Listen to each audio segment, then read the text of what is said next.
যে ধরনের মহিলারা অন্যের সংসারের দিকে হাত বাড়ায়, অন্যের সাজানো গুজানো,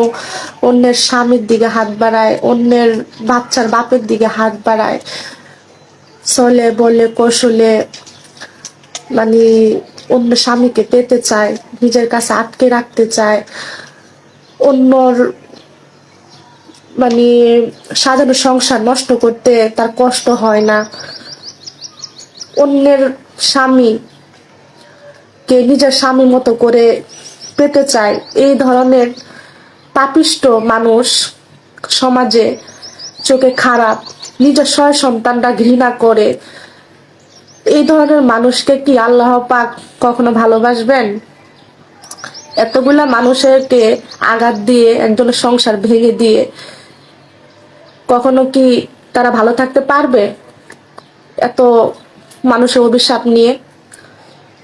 যে পুরুষরা নিজের স্ত্রীকে সন্তানকে ঠকিয়ে পরনারীতে আসক্ত হয়ে চলে বলে কৌশলে যেভাবে হোক পরিস্থিতির শিকার হয়ে যদি নিজের স্ত্রী সন্তানকে দিনের পর দিন ঠকাতে থাকে, এদের কি শাস্তি আসলে হওয়া উচিত? আমাদের সমাজে এরকম অনেক ধরনের এই ধরনের অপকর্ম হচ্ছে, কিন্তু তারা